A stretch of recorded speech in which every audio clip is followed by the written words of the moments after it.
Have you ever found yourself saying yes even when your heart screamed no? Or ended a conversation feeling taken advantage of, drained or resentful? Most people struggle with boundaries, not because they don't care, but because nobody taught how to set them. And today we are going to unpack why boundaries feel so hard and how you can start protecting your peace confidently, kindly, and without guilt. In this video, you're going to be learning the real reasons boundaries are tough, how to identify when they are needed, and step-by-step tools on how to set boundaries with friends, families, co-workers, and even yourself. So you want to stick with me to the very end of this video so that you can gain all that I'm about to share with you. So if you're ready with me on this one, let's get straight into it. The first thing I'd like to share with you is why boundaries feel impossible. One of the reasons why boundaries feel impossible is that it wasn't modeled in childhood. For instance, when I was growing, I was always being praised for being agreeable. Then I was criticized whenever I say no. So that taught me that boundaries were seen as bad. So I internalized that saying no is equal to shame or something deserving punishment. I believe you might fall into this category as well. Another reason is fear of rejection and disapproval. Saying no feels risky. People might leave, get upset, or see you differently. For instance, if someone is asking you to probably host a group and you're already overloaded, you agree terrified that the person will get mad if you say no. And yes, the person will get mad, but if you set the same boundary the next time, you will be respected more. There will be an adjustment. Another reason is guilt and people pleasing. Guilt signals when courage is growing. For instance, I once helped a co-worker rewrite her resume, and I did it twice. By the third time, I felt overloaded and resentful.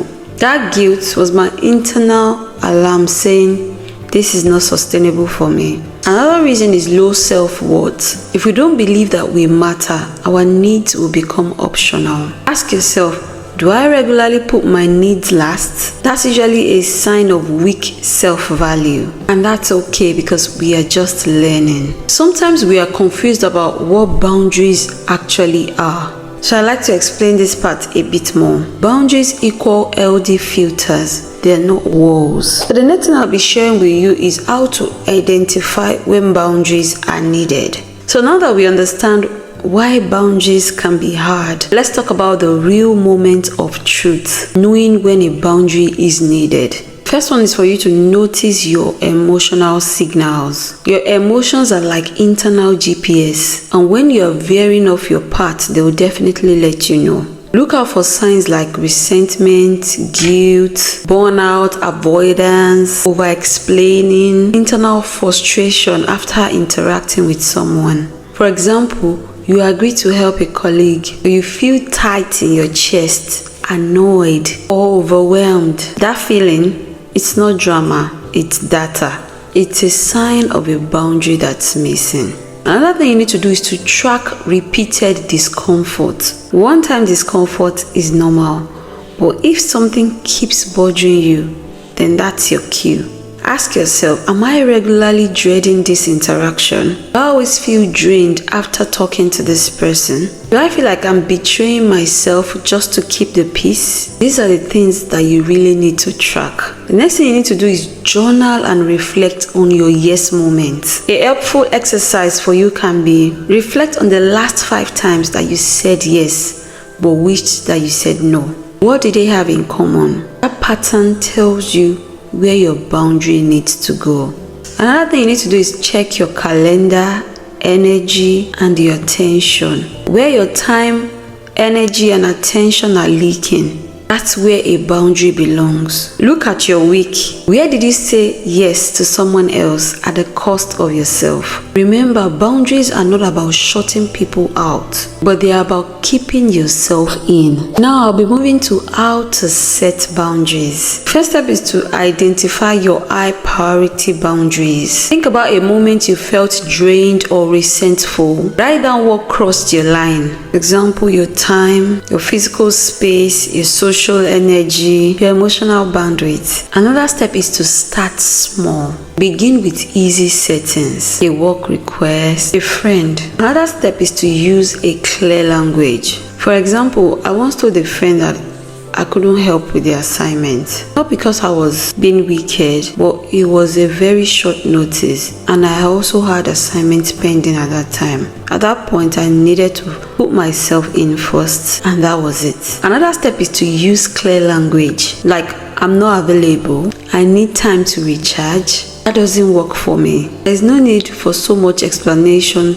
or justification. Clarity is kind enough and effective. Another step is to prepare for pushbacks. When you shift dynamics, others may resist. It's not about you, it's about their adjustment. Example of phrases you can use is, I understand this is different than before. I care about this relationship, and taking care of my needs helps me to be the best here. Another step is to practice consistency. Jumping back under the pressure weakens the boundary. For instance, if you say no to a late night call, don't be consistent and then answer one out of guilt. The truth is, people respect consistency. So if you make a boundary, be consistent with it. And the last one here is to set boundaries with yourself. Your relationship with yourself matters too. Set hours, screen limits, and mental space. If you are able to do this, you'll be able to sleep better and also feel clearer at all times. So we struggle with boundaries because we weren't taught how to set boundaries. We fear conflict, rejection, and we lack clarity about what we deserve. But you don't need permission to honor your peace. Next steps I have for you here is to choose one boundary you want to implement this week. And in my comment section, let me know what boundary it is if you can share. Remember, setting a boundary isn't always about others. It can also be setting a boundary for your own self too. This is not selfish, it is self-respect, and it's the bridge to healthier relationships, more energy, and deeper self-love. If you have found this video very helpful, please like it and share on to others that will be needing this. And on my end screen here, you'll find a video here that promises you great insight. Please do well to watch it.